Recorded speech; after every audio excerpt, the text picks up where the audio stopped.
When it comes to weather routing and forecasting, there's one name that you hear over and over again, and that is predict wind. And this is why. So the reason so many people use it is because it's comforting. It lets you know that you're okay to go right now. Like, this is a good time to shove off and head out to sea. Like, it's not, it takes out that worry of like, oh man, there's some thunderheads coming in. Like, should I go now or not? Like, what's the weather going to be like? It takes all that guesswork out, and it tells you, dude, don't go, or, oh yeah, you can go now, or if you go now, this is what you're going to have out there. How much does predict wind cost? Well, it comes in two levels that have the weather routing. There's the standard, which costs $250 per year, which tells you all about the winds and your weather routing dependent on the winds alone. Currents is only available in the Pro version, which is $500 a year. And I can tell you, ocean currents play a huge, huge role in weather routing. Like, if you don't take into account currents, that's like going out with your eyes closed and thinking, yes, this will be good. Like, you really need to take into account currents. So you're looking at $500 a year. That's pretty steep, but you get what you pay for. Now, it's great when you're at home and you have your computer and your internet because you're in a house with Wi-Fi. You can pull up your predict wind, see what you're going to do, but then you shove off to sea. Okay, so then when you're out at sea and you want to use your internet, how do you do that if you're out at sea? Because there's no internet signal out in the ocean. Well, the trick is you need an antenna, a very expensive antenna. It's by Iridium Go, and it costs like $700. But let's just look past that for a moment. Let's check it out on their website. All right, so the Iridium Go, blah-de-blah. Okay, so the basic one starts at $700, and it brings the Iridium Go and a SIM card. The Iridium Go Marine package, pretty good. You'll save $150 on this, but it's $1,000. Whew. Then there's the Iridium Go and YB3i, which I do not know what that means, complete package. So it sounds like, you know, pretty good, like that's the one you want. And it's $1,800. So we're looking at $700 to $1,800 just for the antenna to get your internet. Then you need to pay for the internet over that device. SIM cards come in 3 levels as well. There's the basic, the Go Plus, and then the Go Unlimited. Okay, so the basic one is 5 minutes of data, and it's $60 a month. 5 minutes doesn't sound like much. The Go Plus is 150 minutes bundled, and it's $105 a month. Then you have the Go Unlimited, which is 150 minutes of chit-chat time on a cell phone or a sat phone, plus unlimited data, and it is $140 per month. Like, what you're going to be paying for this data signal is ranging between $60 to $140 per month. If you extrapolate that out to a year, you're looking at $720 for the cheapest version per year, or $1,680 for the unlimited version per year. Every year you're going to be paying almost $1,700 just in data. So if you have the predict wind with the weather routing, like the cheapest one you can get away with that has weather routing, which is $250 plus the basic data for a year, you're going to be spending about $970 per year just on getting your weather information. But if you want the fancy stuff that's got the currents and the winds and all that stuff, that one's $500 a year, plus your $140 a month for your internet if you want to go fancy here. We're looking at $2,180 per year. That is a lot of money. We spend $500 a month to go cruising, and that includes our weather routing. Like, we do it for cheap, and we'll get to how we do it for so cheap in a moment. But first, we're going to look at this, because this is actually a pretty cool setup if you need it. If you don't need it, you know, save some money maybe. So when you run Predict Wind, it gives you all these different models. And all these models, what they tell you is that they don't know what's going to happen. They think it might do this, it might do that, it might do the other, it might do something else. They vary, which means that no one really knows what's going to happen, but they're letting you choose which one you think is going to happen, which is nice, because if you get it wrong, well, they gave you 3 other options, and you're the one that chose the wrong one. That's my issue with forecasts, is they're for a general area, not exactly for you. Like, they aren't what's happening with the weather directly over your boat. It's the weather in the area, which it's like if you're driving and you see this huge thunderstorm. So in the state that you're in, or in the city, or just that general area, there is rain. But you have clear blue skies and it's sunny, but it is raining over there. So the forecast for the area will say rain, but you don't get rain. But if they said it was going to be sunny and you have sun, you'll be like, this is correct. But the dude that's under the rain cloud is going to be like, what the heck? It said it was going to be sunny today and now it's raining. So like, forecasts are good, but they are only as good as the information supplied to them. And the information that is supplied to forecasts is not perfect. It's good for a general broad stroke, like a broad image of what's happening, but it's not really what's happening in your specific spot. And that is an important detail that that really plays into this. You have your start point, and we'll just say that we're going to start here at the mouth of the Chesapeake, and then we want to go down to Puerto Rico, because why not? It looks fun. And I want to go right now. So I just hit calculate and off it goes. It does it. It pulls up all the weather information and it'll give us a bunch of different tracks. What this gives you the option to do is, if you want to go somewhere right now, weather be damned, it'll tell you what you're going to see when you get out there and should you go now.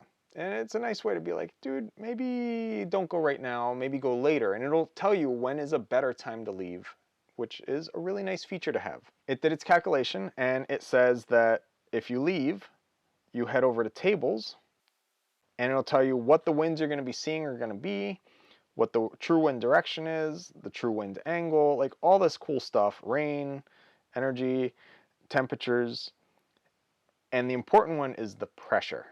So we go back to the map, and we have these 4 little boats here, and we'll just set it up, and then we'll just hit play. And it's just going to run. And it's like really cool. You can see this like little virtual race between all these different weather models, which way you should go. Should you follow this weather model, or should you follow that one, and all these different routes that you're going to go. It's awesome. It'll also tell you if you're going to be beating a lot, if you're going to be going more downwind, beam reach, like all these different values, how long the trip's going to take. If you go this route, it'll take you this much time. If you go that route, it'll take so much longer. Like all this cool information. It's really nifty. But it all greatly depends on the fact that the forecast model is correct. And if the forecast is wrong, well, too bad. All right, so then we head over to tables, and we can see just all the information. It tells you everything. The thing I like the most, it tells you how much percentage of your time is going to be upwind, reaching, and downwind. And that is huge. I have this tweaked. If you go to routing preferences, you can set up all these different methods.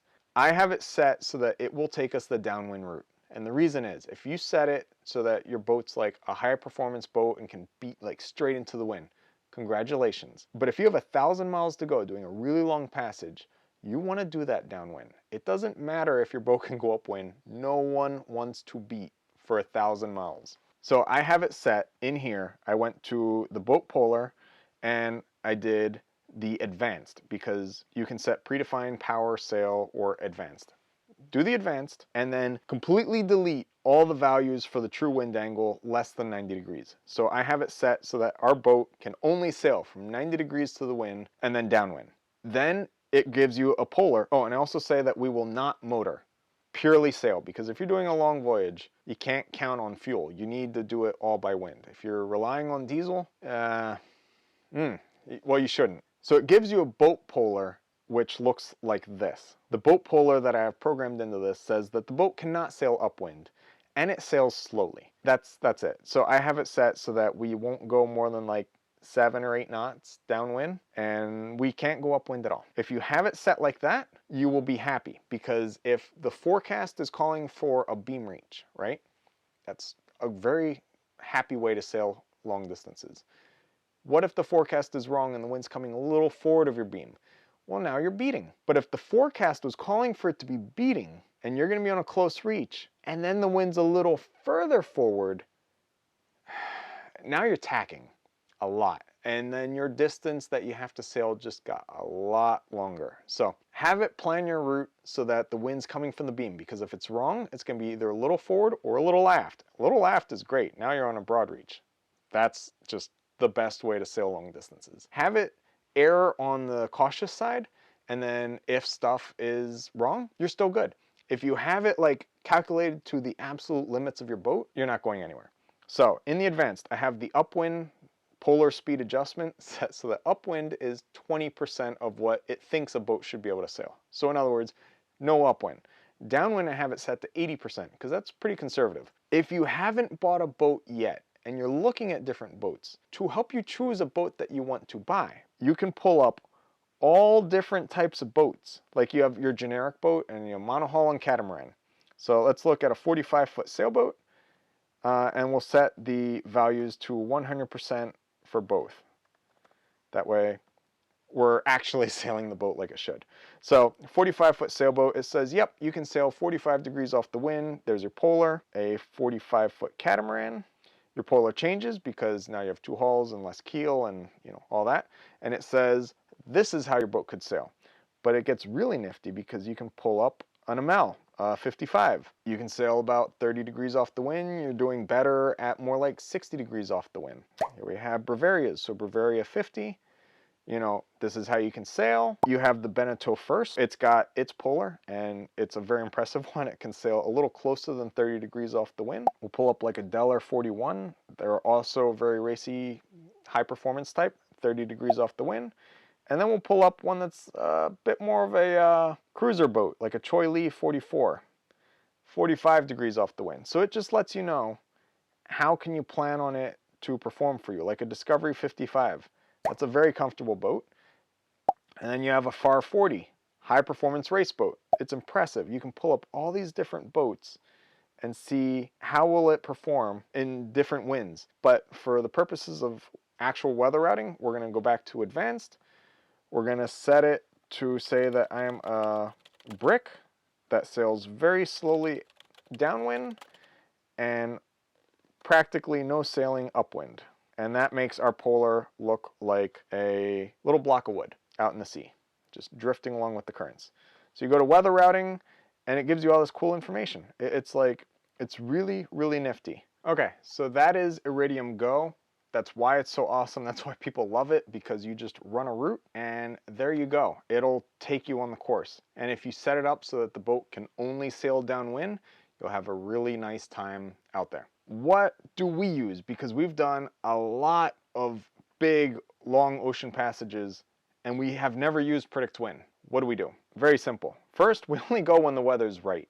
And I use a bunch of free websites while I'm still on shore. And then when we're out at sea, I use some other stuff that is not electronic. So the first website I use is called Passage Weather. And you can pull up the map and it'll show you what are the winds right now, and more importantly, it'll show you what are the pressures. And if you look at this, this is a map that says you should not cross the North Atlantic right now. It's going to be really, really, really nasty. Now, if you're crossing the South Atlantic going to the Caribbean, yeah, it's pretty nice. This is actually the time to do it. This is November 21st when I'm recording this and looking at all these charts. But if we look and we just like run through, you'll see that the North Atlantic is just a nightmare, and the southern part is like near the equator is pretty standard. Like it's just holding, and it's what we call settled down there. The north is horrible. Now, a lot of people like a website called Windy. I don't personally use Windy because I like another website that I'll show you guys in just a second. Now, looking at Windy, we'll look at the pressures, and then we're going to look at the winds. Pressures right now, they look like hell. You got some high pressures, some lows, but the important thing when you're looking at this is called the isobars. So they're the little pressure lines, and the one that's most important that we use all the time is the 1020 millibar line. So I call it the 1020 line. And when we sail across and we're like planning a route, we follow the 1020 line.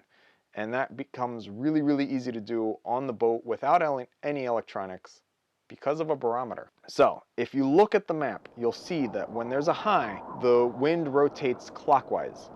When there's a low, the wind rotates counterclockwise.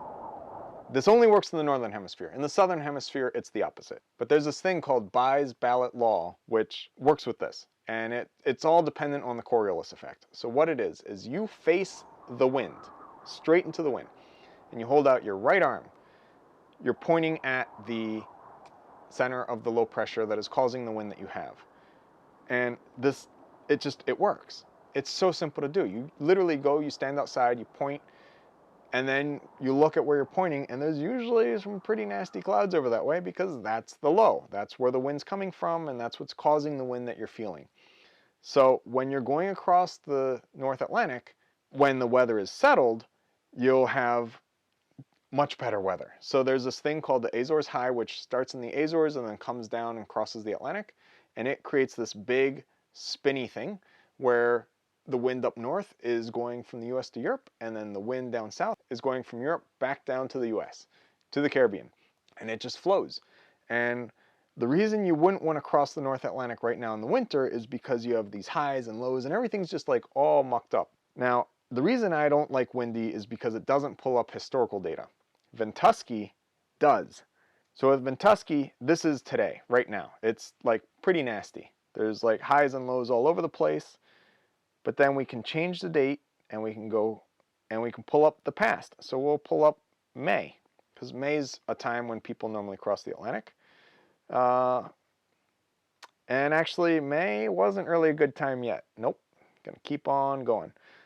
Let's look at June. June looks good. All right, so what I'm looking at is called settled weather. It's where there's the big high and then the wind's just circulating around the high and it's just being normal. That's what I want. So we have the high and it's just circulating and it's very stable. It's not changing, it's not going away. So then you know that the winds are going to be flowing pretty consistently around this thing. So if you're sailing on it, it's not going to move over you. It's going to just sit there and you sail around this big thing. So if you look for days, it's pretty consistent. So this is time when we would set out to do a long passage because the winds are pretty stable. Now, the way I like to do it with crossing the North Atlantic is the gales that go across in the winter, they're a 4-day cycle. So after the last gale, you wait 4 days. If there isn't another gale, then it's looking like the weather's pretty settled. And then you can start getting your boat ready and getting your stuff together, all your provisions, and then you're ready to go across. Great. If a gale comes up, well, take some more time. Chill out and wait for a bit. So that's how we do it. So there's the pressure. It's stable. It's circulating, and you can sail by it. Where it gets really cool is if you look at pressure and also wind speed. Let's see, here is, I'm going to zoom in this area.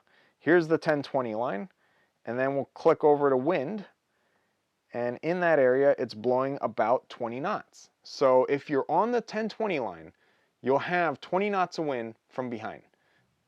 It's really, really nice. Like, it's nice weather. With that whole Bayes ballot law, where you face the wind, lows on your right, and everything's good. What that means is while you're sailing across the Atlantic and you have this big high formed, there's a low to your north and there's a high to your south as you're crossing the North Atlantic. So if the weather's too much and you want it to be less, sail more into the high. So go a little more to starboard. The pressure's going to climb a little. If the wind's too light, go a little more to port. You're going to sail more towards the low. The pressure's going to drop a little. And you can guide yourself to where you want to be. You might not like the wind at the 10-20 line. You might like 10-22 or 10-18, like whatever it is. You find your pressure and then you just sail with it. And while you're sailing, you're going to see the clouds changing around you. And if the weather's changing, the clouds are going to change and you can change your course to follow the pressure line. And on that pressure differential between the high and the low, like when you're in that gap where the wind's going, the wind is consistent and it'll carry you across an ocean and you'll never need any internet, any connectivity, or any diesel. You just sail the whole way. And that is how we do it, with a barometer. So if you are planning things where you have to sail from here to there and you don't have time to decide when you want to go and you just have to go now, Predict Wind's excellent because it'll tell you what route to take to get there right now. If you have the luxury of time and you can wait for the good weather, then while you're on shore, you can look at how the pressure is happening out in the ocean, just overall, like the big picture. And when everything's looking like it's nice and settled, then you know I can shove off, I can head out. And then when you're out there, this is gone. You no longer have your laptop. You are just sailing using a barometer. And it works. And it's pretty inexpensive. And there's no monthly subscription to it at all. And that is how we do it for practically no money at all. We bought a barometer about 5-6 years ago, I think. And we've just been sailing along, just following the pressures. So I hope you guys found this video helpful and informative. If you have any questions, put them down in the comments. I'll try to answer them. And we're going to be putting out more videos about how we navigate and weather routing and weather forecasting on the boat, because as you know, I don't use electronics. I just look at the sky. So we're going to be talking about how I read clouds, how I read pressure systems, how it all comes together. This is just the beginning. So if you want to be notified about this and not miss a single episode, down below in the description, there's a link. And it's to an email list that I'm compiling where when we put out a video, I'm emailing all of you guys directly from me. There's no spam, it's just from me. So if you don't want to miss a single episode, sign up down there, and then we don't have to worry about YouTube deciding that it's not going to notify you that we put out an episode, because that's been happening. It's pretty frustrating and annoying. So this is our way to circumvent that problem by taking matters into our own hands and solving the problem ourselves. Hope you guys enjoyed this. Be sure to subscribe, like the video, share it with your friends, and I'll see you next time. Thanks for watching this episode of Sailing Wisdom. Don't forget to like the video, share it with your friends, and hit subscribe so you don't miss the next Rigging Doctor episode. And if you're interested in even more Rigging Doctor awesomeness, consider becoming a patron to see all of our extras. Can't wait to see you next time as you join us out here on the high seas.